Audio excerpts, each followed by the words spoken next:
Hi, Papercut here. I'm starting a series called Learn with a Beginner, where I coach a new player to AoE 4 by going through the process of how we think through the game, as well as learning the mechanics, build orders, things like that. Amzel, who is kind enough to let me tape this and post this, is a new player who has only played some of the single-player campaign and has put a few dozen hours into playing against the AI. He also only has some background experience in RTSs, so he's pretty fresh to the genre as a whole. This series should be helpful to you if you're brand new to AoE 4 or are interested in delving more into the theory of how we think through a game as complex as AoE 4. Unfortunately, our first session had some technical issues in recording, so I'm going to summarize what we talked about quickly, what we agreed Amzel needed to work on and why. First was a tight build order. Amzel was aging up to feudal slowly, as he was not maximizing his starting resources and villagers to get to feudal ASAP. We talked through an opening build order to make sure he knew exactly how to split his villagers at the start. This led to the question though, why go feudal so quickly? Why not try to fight it out in the Dark Age? Through discussion, Amzel was able to realize that the Dark Age has few options for attack, usually just spears and towers, and it takes you so long to reach your enemy that they are going up to feudal anyway, meaning they will have better units than you and will punish you for that. Some civs have built-in advantages to fight in the Dark Age, like Mongols, but most civs don't. We then talked through unit comps, resource differences, and if you want a longer breakdown on those, I have a series called AoE 4 School that can give you more info. After a week of practice, Amzel and I return to talk about his next steps, which you're about to see. So, which one would you like to use in our little practice today? Let's use.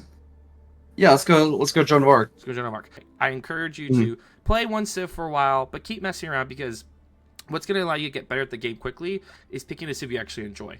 Like you just won't be willing to grind a civ if it sucks, if you don't like it.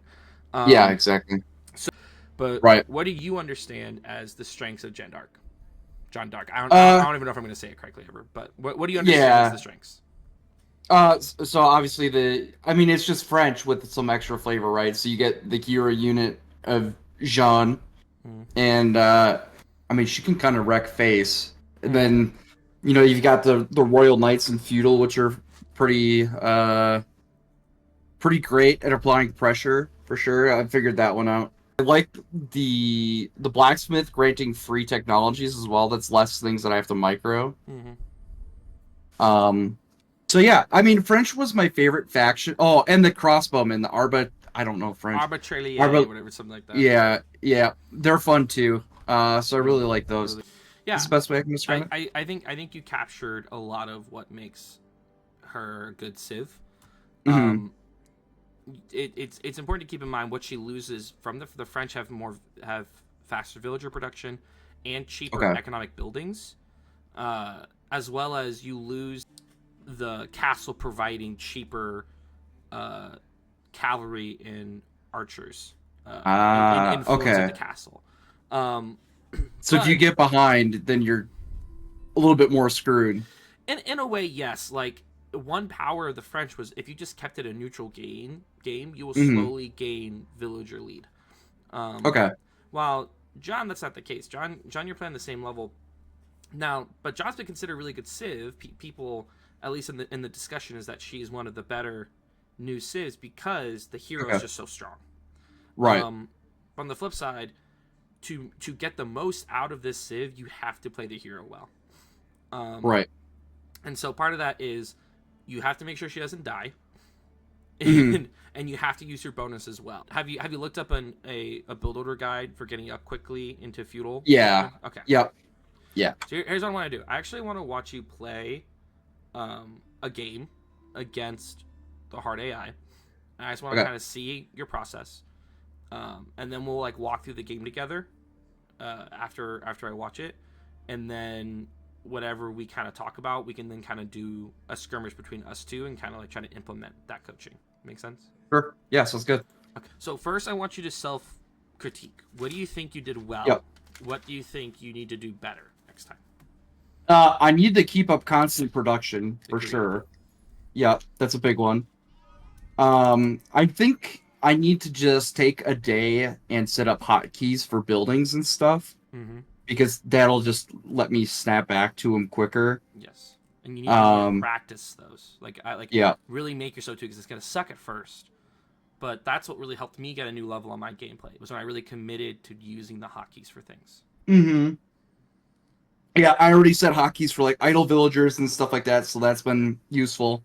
So The start too, I botched because Jean starts with the villagers, Mhm. and I set her to food when she should have been already going to make a house and a mine and then mining. I But I that didn't set you what? back too much. That was fine. Okay. Um, yeah, I'm a little slow starting that, a little slow getting the villagers going, and then getting the scout out. So it takes me longer than I'd like to do that. Yeah, just microing when I'm attacking is really irritating, because I'm just not getting it down most of the time. Okay. So that's right now. Those are the biggest things I want to focus on, and just having constant production Okay. So let's break that into three and parts. whatever else. Let's Okay. let's try to narrow down three things we're gonna do better next time to help you Hmm. improve your next steps. Okay. We're not covering all the Okay. things. We're just gonna let's focus on three things. So first, I want to talk about just scouting. Um, Knowing what your opponent is doing and the information about the map will help you feel a lot more confident when attacking and when to attack. So we're gonna do a quick watch of this replay, just focusing on your scout in the beginning. Okay. So the first thing you should always do is you need to do a small scouting ring just to pick up some sheep for your initial start. Hmm. So the first thing I'd change, small change, I would send your scout out to the middle, Hmm. then go up, around, and come back down. Okay, gotcha. Just because the idea is that your opponent, if your opponent is of a normal skill level, will also send their scout Hmm. straight forward in the middle. And then what you hypothetically want to do is when you see your opponent's scout, you go the opposite way of them, so you know you're not losing sheep. Mm, So if you get to the middle makes sense. and you see the scout and they go south, you go north. Okay. Um, but if you never see their scout, don't go farther than the middle of the map. You want to get to the middle and do a starting circle, just so Yeah. that, and you're back here before like a minute and a half. That's when your Okay. villagers run out of sheep. Okay, so then you send your scout back out, and here's why you want to do that circles, because you don't want to retread spots you've already been. So since you didn't Right. catch this area up here, you're then wasting time taking your scout back up through an area you've already scouted. So you'd want to Yep. scout all the way against the line, bring it all the way back down, drop it off, and then go Right. south and do a huge loop that ends up behind the opponent's base. Okay. Is there a typical pattern that the sheep spawn in? I've noticed that Different there's for usually a everyone. lot. Oh, is it? Okay. Yeah, So that's just something I'll have to learn. yeah, that's just something you learn per map. So like Hill and Okay. Dale will have a group that is always near the center, and then there's Mhm. always be some on either side of the back side of your base, and then Mhm. miscellaneous in the center. But like for example, Prairie always had a bunch on the sides and some in the middle. Okay. What's another example? What was the name of that? The one that was almost all stealth forest. I forget its name now. But there's a map that's almost all stealth forest, and what you learned playing that was that there wasn't actually very much sheep in the middle. There was always sheeps just on like the upper bumper of the forest area. So it's things you just pick up as you play the maps. Okay. So now on this, now that you have enough food at home, your goal should be to scout as much of the map as possible. And Right. also, and what you want to do is you want to end up at your opponent's base by the time they're aging up. So like 3 minutes, 4 minutes. So you can see what's your opponent's base look like. So see how much wasted area you just walked as with your Right. scout. Your villagers do not need these 3 sheep. They have enough food. Okay. I thought. Yeah. See, my thought process was okay. Get them the sheep ASAP. So it's just Once it you doesn't stop. once you drop off an initial extra 3 to 4 sheep, they're fine. Oh, okay. Even if they run out sheep eventually, you can move them onto berries, onto the deer. Berries. Yeah. Or you'll be back in time after scouting the opponent's base to bring back more sheep.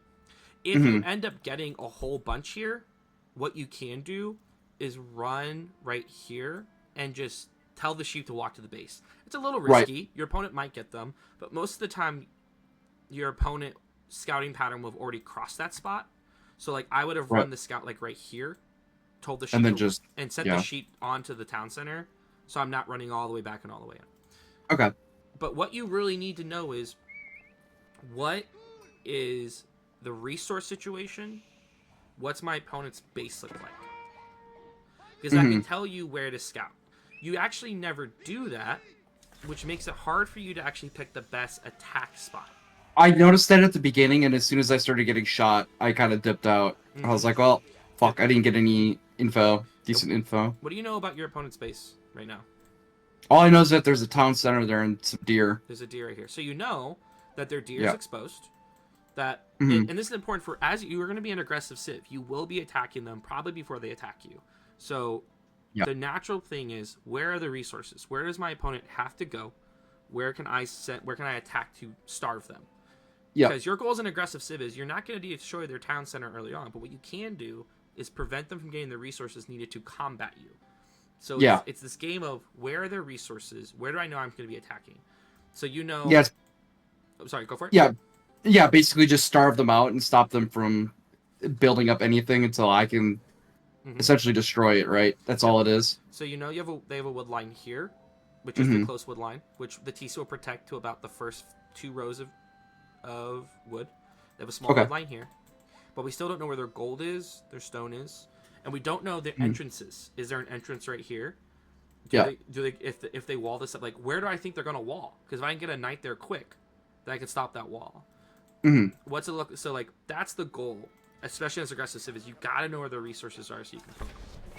You send your scout Mhm. back out. I'm gonna really speed this up so we're not wasting too much time on this.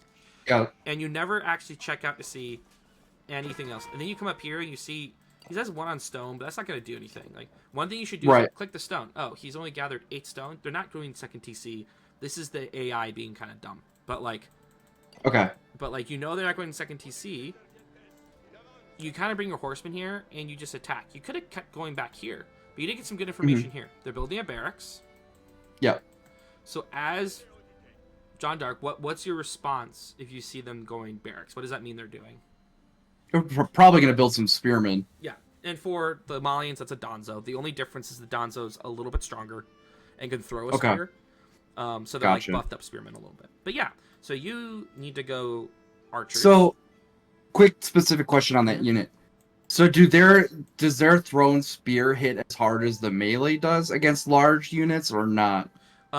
Their spear has a different damage amount. It's not crazy high, Yeah. but what it does allow is that if they get a huge amount of Donzos, they can do nice initial shock damage before they close the Okay. camp. Second thing Gotcha. is that Malians also have javelin throwers, so they have archers. I and did know javelin that throwers. one. Oh, you did? Yeah. Okay. And they do extra damage against ranged units, right? Mhm. Okay. So you notice this air and train network, the defensive radius isn't that big. You could have actually run up Mhm. along the top here and seen what's back here. Okay. You never get shot. I don't even. I'm not even sure I clicked on it. I did. You know what? I did because I saw that it was a defensive landmark, Mhm. and then I was like, okay, I'm just not messing with it. But like, I didn't even notice the. yeah, that's something they added recently to the game. It's like you click on it, it'll show you the radius. You can use that to your Okay. advantage. So this tells you one, I want to go archers, and also I think your pick of making John the melee is actually really Mhm. good because one of her special powers is hurting the units around her. It's really good against spearmen. But you kind of stop here, and once again, you pick off this, which is actually really good. I'm surprised to let you do that. But you pick that off, and then you run, and you also see they're putting on archer range, so they're gonna do Right. spearman javelin thrower most likely, which your combo of archer knights should do well against that. Okay. The problem basically after this is that you just kind of forget your scout. You bring him back, and you just sit here with him. Your scout should always be active. Your scout should always be active. Your scout should Yeah, always... I'm very bad with constantly using the scout. It's okay.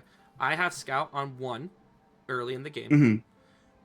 until basically I have a big enough force that I need to use 2 hotkeys. Okay. My hotkey setup is I will usually have... I only put military units on 1 and 2 because I'll have 2 armies maybe. Mhm. And I do a lot of my micro through double clicking on the specific unit I want to micro. So I'll put a whole Okay. force on 1. If I'm attacking with that force, if it's like the final battle, I'll split them. But like I go in and then I will double click on my knights and right click them out. I'll double click on my archers and then I'll shift right click on a bunch of spearmen. Shift. What did shift right click do? Holding shift gives it multiple orders in a row. Oh, okay. Yeah, you're right. I don't even know why I asked. Of course. No, you're good. So I'll shift click a bunch of spear of my archers, Mhm. and then I'll double click on my knights again and send them in. So like that's how I'm doing it, because if you double click on one of a unit, it gathers all of them. And most of the time, your armies is made up of 2 unit types. Right. But that works for me, right? If you want to always do the 1 and 2, it's fine. But what's your scout going to be on? Because basically at this point, what you want is once you've done the initial big scouting, you should have a scout that stays with your military, but as John Dark, one, you could make another scout, and one scout stays in the military and one runs around. Or Mhm. you should really always have a scout and 2 knights that is just constantly harassing your opponent's base. Oh, okay. So the scout is just for the extra vision, or Yeah, because your knights won't be able to okay, see anything. So while Jean should go out and kill the first boar, you should hmm have a knight or 2 and a scout just constantly like watch them go in and kill a villager and then pull them out, then go do something else. But okay, you're using your scout to figure out where your enemy's weaknesses is and then taking advantage of that. When you pull your scout away, you're allowing your opponent to now do things that you don't know about, which can then surprise right, you and cause you to lose. See, then, like, or if you're going to park your scout somewhere, park it somewhere useful. Like, you won't know anything coming out of here. That's right. not helping you at all. Parking your scout here might help you, because you'll see if he starts sending units out and you can run it away. hmm Parking your scout here might be helpful, because you'll see if he's, like, sending villagers out. But if you need to, just park your scout somewhere where there's probably gonna be high villager activity. Once Right. again, you don't go back to this corner, which turns out that's where he's gathering food, that's where he's gathering gold, that's where he's gathering Okay. wood.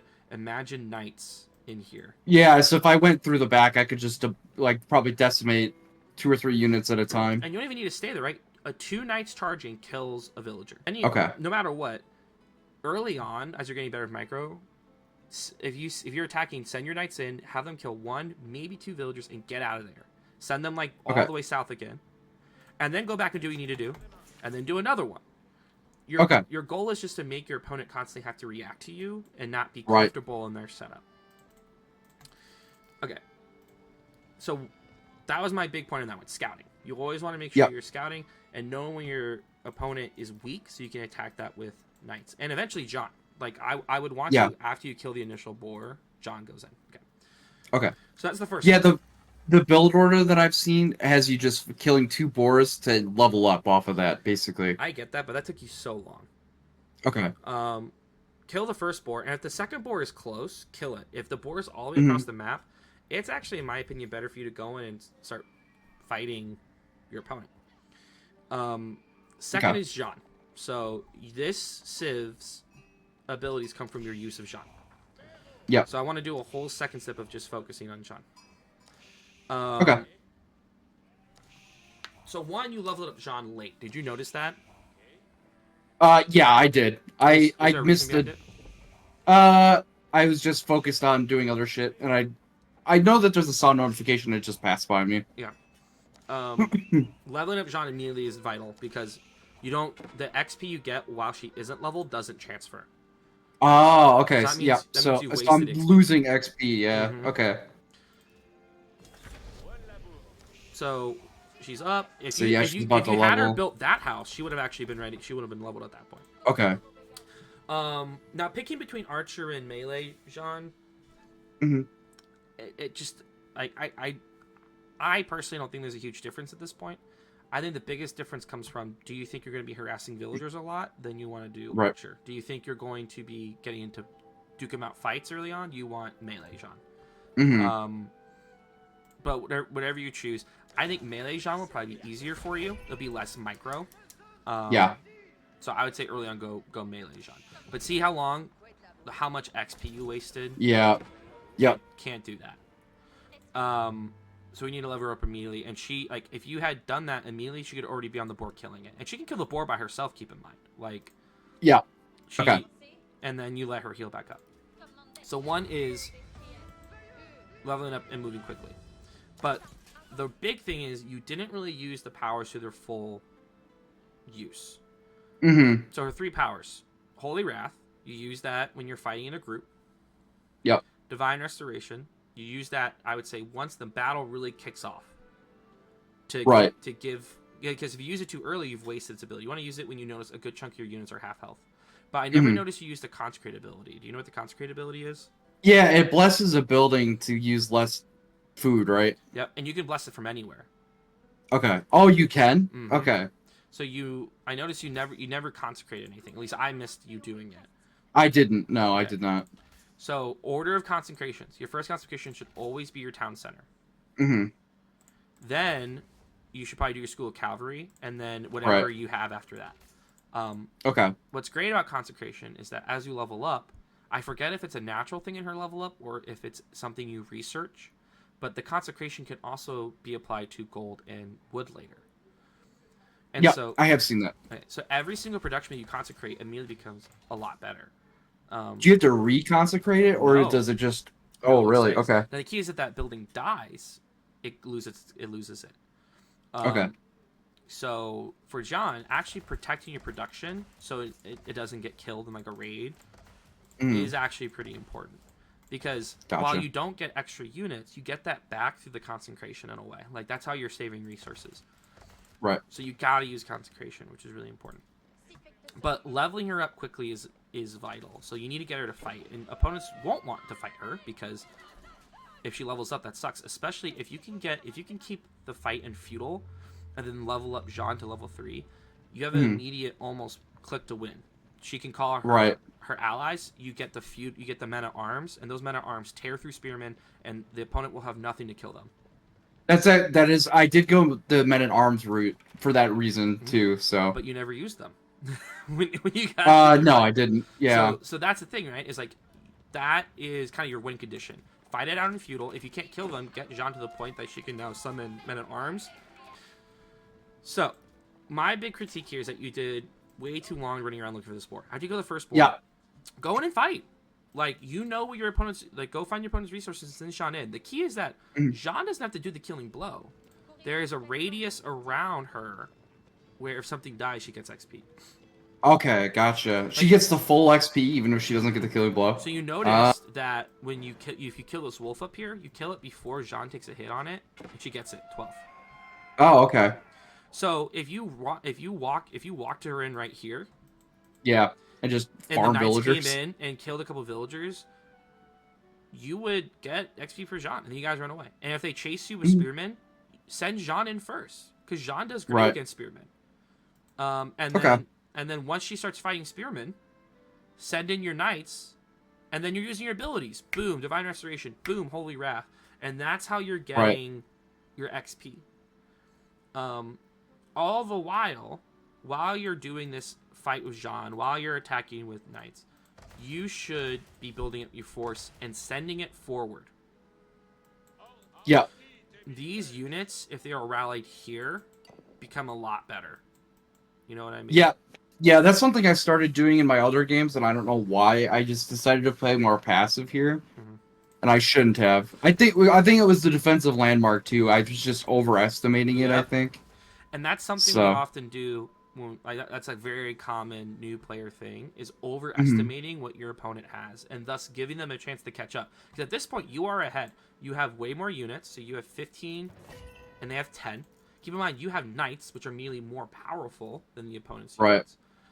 And you're giving them time to catch up by not attacking. Mm-hmm. And you're right. You shouldn't attack the trade network head on, but you can attack everything else. Yeah.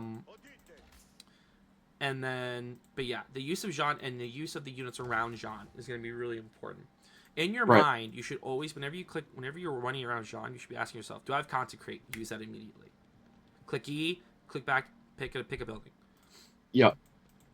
And then asking yourself, am I doing something that can get Jean XP? Because you got to get in and fight. Right. And that doesn't mean you lose your whole army in the process, but like keep rotating, keep trying to find areas, and trying to take fights, especially with your more powerful units. Right. Okay. Cool. So that's Jean. Last thing I want to talk about is, I don't think we need to talk through micro because you get it. Like you just need to practice it more. That just comes from fighting and getting used to that. I want to talk about instead the macro of the resources. Macro is really, really hard because it's hard because we have to. It's another thing to think about, right? My suggestion is you get basically a cycle of things you're always doing. There's a few actions you should always be taking. You should always be making villagers. You should always be making units. You should check your resources, and you should then balance those. By checking resources, I mean you're asking yourself, what's the goal do I have? If I want to go to castle, I know I need villagers on food and villagers on gold. I will then adjust my villagers accordingly. That doesn't mean move your villagers all the time. That's bad. But like, actually, start rallying your villagers to the resource you need. If you're Right. going to be making knights, you need a lot on food and some on gold, because knights are very Right. food heavy and gold. If you're doing knights and archers, well, that means you need 8 on wood to make archers. You see what I mean? Yeah. And how we can tell if we're doing it correctly is every minute you should check your resources, and if you're being perfect on your macro, you have no extra resources because you're spending Yeah. everything perfectly. If you Right. have a lot of food, that tells you, oh, I have way too much on food, and you should rally units to other resources that you need. But you don't Mhm. do that unless you have that thought process where you're going, Right. am I making villagers? Am I making units? How's my resources? What do I need to move? And just doing that again and again and again. That's kind of the cycle you need to have so it becomes something you're doing without even thinking about it. But let's talk about some of these checkpoints here. So what do you want to make the second you hit feudal? I want to build an archery range, I think. I would push you on that and say you want to get a knight out immediately. Okay. Gotcha. Your goal is you get a knight into your opponent's base as soon as possible. Okay. And this is a knight with your scout. Keep in mind, like Right. your scout should be scouting, and the second the knight hits halfway through the map, your scout's going to the knight to guide them to where. Okay. And then while your opponent's dealing with that, you're sending Jean out to kill a boar, and then sending Jean in to start harassing as well. Right. So that means you need to have food and gold enough for you to age up. So the second you age up, you're building a knight. So watch what happens. You put Jean and a villager on that. You have 10 on 8 on food, 1 on gold. Now you have 3, 4 on wood. Yep. If your goal is to build an archery range, you're going to be able to do that. Boom, you age up. Well, actually, you can't. Because now you have to build a house. Yep. And instead, you build 4 horsemen, which actually spends 100 wood. That was a mistake. I thought there were knights for a second. Mm-hmm. I actually canceled them. So. Yeah. What this tells you is But- you actually didn't have the gold for it. But you could have Right. had the gold for it. If you had 3 on wood and those 2 were on gold instead, you would have Yep. the gold to build a knight or 2. Yeah. And then once you've built those knights, then you're sending villagers to wood and you're getting their archery range. Because then they're going Right. to respond to your knights. Hmm. But it's asking yourself, what do I want to do at this point? So your goal is once you built that archery range, you want to now actually build units and fight. Okay. So let's see how your resources are at different points. So this is when you send Jean out.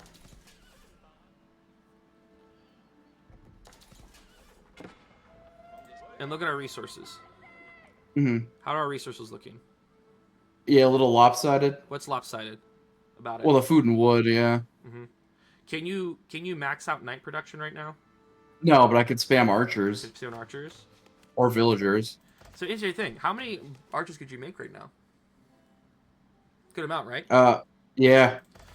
So actually, what you could do is build another archery range. Okay. My suggestion: if you can build up to 3 of a unit at a time, you need another Yeah. production building. Okay. Because you're actually wasting those. If you're waiting on your units to produce, that's wasted. That's units that could be on the field sooner. So as you get Gotcha. more units, as you get more villagers, and you're getting more resources, your goal is to be always adding production. So you're saying if I can afford 3 archers at a time, then just build another archery Yep. range, right? Mhm. Okay. And I put all my production on 1 hotkey. Oh, you do? Okay. I put all my production on 3 or 4, depending on the different situations. But I'll put all my production in the same building. What you do is whenever you get a new production building, so if it's on 3, I click 3, it picks up all my production. I hold Shift, and then Yep. 3 again, and then we'll add any new production onto there, or Control 3, and they'll add any new production onto there. Okay. And the reason I do that is because 1, you can tab through all the production buildings to get specific ones, or you can mouse click. Oh, really? Okay. Okay. But Did that not also- know that. That also allows me that if I'm across the map, I can click 3 and then Mhm. rally it to the spot I'm looking at. Right. And that just Without losing your spot on the map, and then right? I Yeah. queue up more units. Okay. And so it allows me to quickly add, and that's part of the cycle. Like, how am I making villagers? I queued up 4. I'm fighting. I need to add more production. 3. Because I'm making a bunch of archers. Is your town center on your 3 hotkey as well, or do My you have town that center's separately? on my side. on the side of my mouse, Okay. and I cycle Gotcha. into my town center constantly. Okay. Because you I do, might you have to miss, do that then too. you miss villager production quite frequently, Yeah, I do. and that really hurts over time. Yep. But your goal should be you are always checking your amounts and then adjusting and then rallying villagers. Should you be rallying to food right now? No. No. Where should you be rallying? Yeah, gold probably. Gold. You probably want to 8 on gold because you want to make knights, and also you need upgrades. Right. We'll get into upgrades another time. You should Yeah. get them if you can afford them. Broad axe. You really need wheelbarrow is a really, really important one. So Yeah. getting down a mill and making So- wheelbarrow.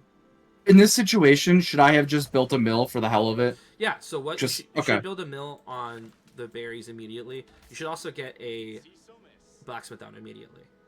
Okay. And get So when I age up, you think I should just, instead of building an archery range, just build a blacksmith? no. I mean, you should. Yeah. When you age up, you should basically immediately build archer range, blacksmith, mill. That's the first things you build with your gold. Okay. And Gotcha. houses, of course. But you're getting those down ASAP, and then you're massing. In fact, you probably want to do 2 archer ranges. I will often see what you often see high level players do is that they'll harass with their knights, 2 or 3 knights, Mhm. and then drop 2 archer ranges immediately because archers are Okay. cheap. So like, Right. it's worthwhile to then try to make as many as possible. Yeah. Okay, so I'm gonna leave you those 3 goals: Mhm. scouting. Okay. Yeah. The use of, and if you're gonna keep, and I suggest you keep playing Jeanne d'Arc. I would say like try just use this for a while to see if you like it. If you want to change later, go for it. Okay. But just try keeping with Jeanne. It is a good stuff. The use of Jeanne and getting them on the map immediately, and then getting them into the opponent and actually trying to get fights.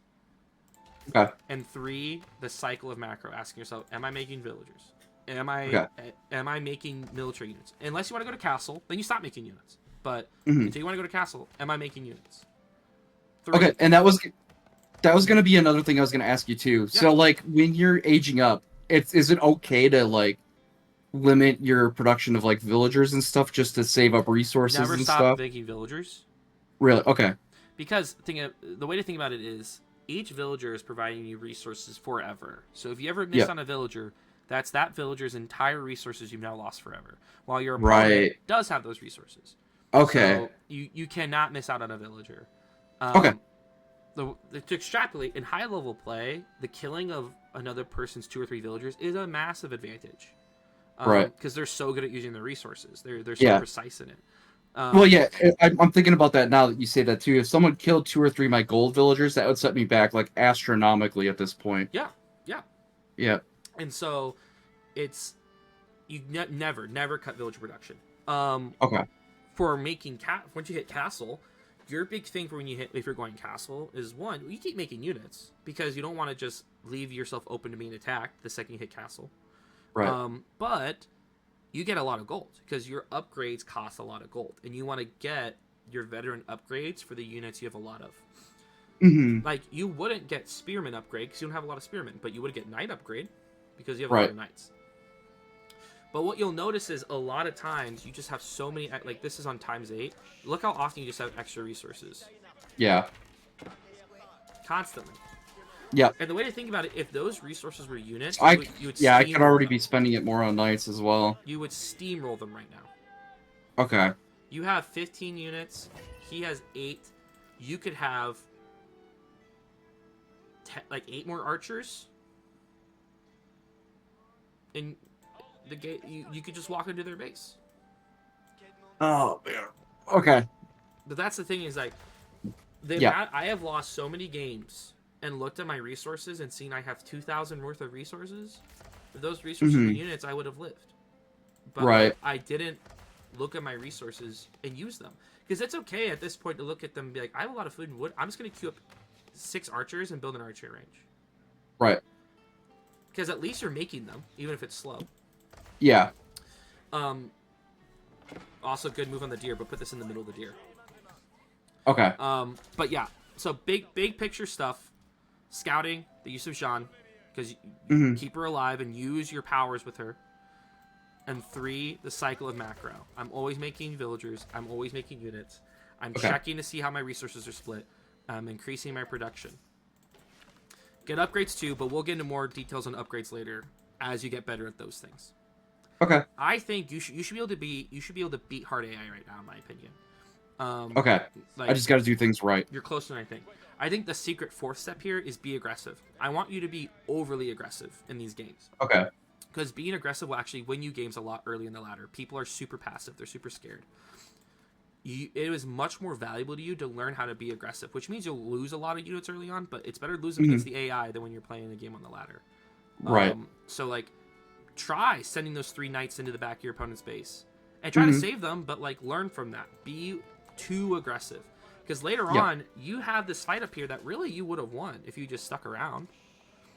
I think it's right here. So you walk in, you kill that. And here's the thing, he comes and fights you with this. Like, this is what? Let me look from their perspective. This is 11 Musafati warriors. Is that their spearmen? Or no, those are just... They're basically armor killers. So they do well against heavy, but they're really weak against archers. So, I mean... Okay. But you also... These knights are really strong. Like, if you use Jean right, you would have won this. Like, if your knights hit first and you walk Jean in, 1, the Holy Wrath is really good against this. 2, Divine Restoration brings your knights back up, and you win it. Yeah. And then you walk and you start killing villagers. So, the point being is, try to take these fights. Don't run away, unless you are absolutely sure you're going to lose.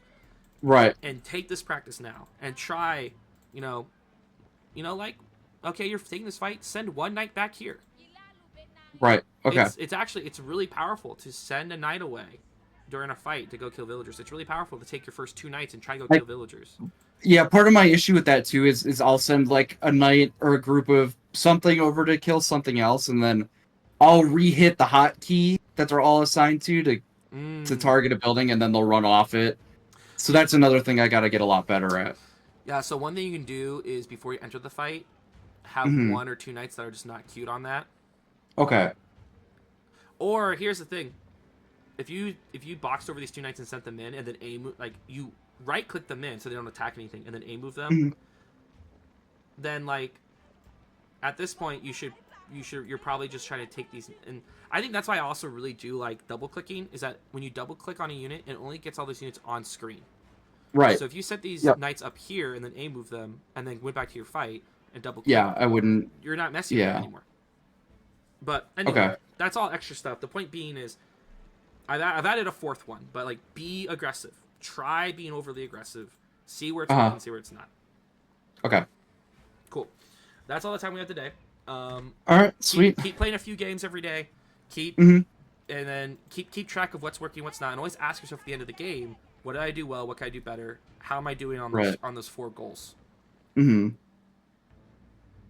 Any last question? Sure. Just one last question. So, is there a faction that like hard counters, like the French or Jean, that I should like alter up a play style against? Early on, no. By that I mean like, I'm thinking when you actually there's no like steroid spearmen or something. I mean, something like Malians is the worst civ for you. Because their Donzos and the Musafati are good against knights. So against high level, like when you see high level Malian versus French or Malian versus Jeanne d'Arc, you will actually see French players play completely different. They mass spearmen and archer because Musafatis and Donzos just destroy French unless you can get knights in a big enough number. But the Malians are actually the French killer of all the civs. Okay. So not horrible considering all that. Yeah, but early on, like when you start playing against humans and you play against Malians, which there's like 4 Malian players right now, so it's probably not gonna happen very much. But the point being is, if it happens, play normally because they're not good enough yet to punish you. It's more on like when you start getting plat and above, where you actually need to start altering your play style. Basically, bronze through gold, it's whoever is better at following their game plan and being decisive and aggressive. That's really who wins. Okay. Gotcha. Plat and above is when you start getting to like actually having to change your playstyle per map, per civ, per things like that.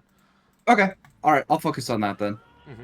Which is why winning in feudal is so good for you, is because once you get to castle, then your opponent gets crossbows and they get their own knights, and that's where things start to really get harder. So, and even for you want to focus on winning. Once you get better, then we could talk about, okay, winning in castle, what does that take? Winning in imperial, what does that take? But Okay. Yeah. Well, that's it for now. I hope you learned something from this coaching session. If you have any questions, comments, ideas, etc., please leave in the comments below. If you're interested in your own coaching session or even a replay review of your games, feel free to message me on Discord, which is also in the description. Good news. Day after this coaching session, Amsel messaged me and he beat the hardest AI, so the improvement's already happening. I'm really excited to see where our journey together takes us as he continues to work his way through the AI and then onto the actual ladder. Thank you so much for watching, and good luck on your games.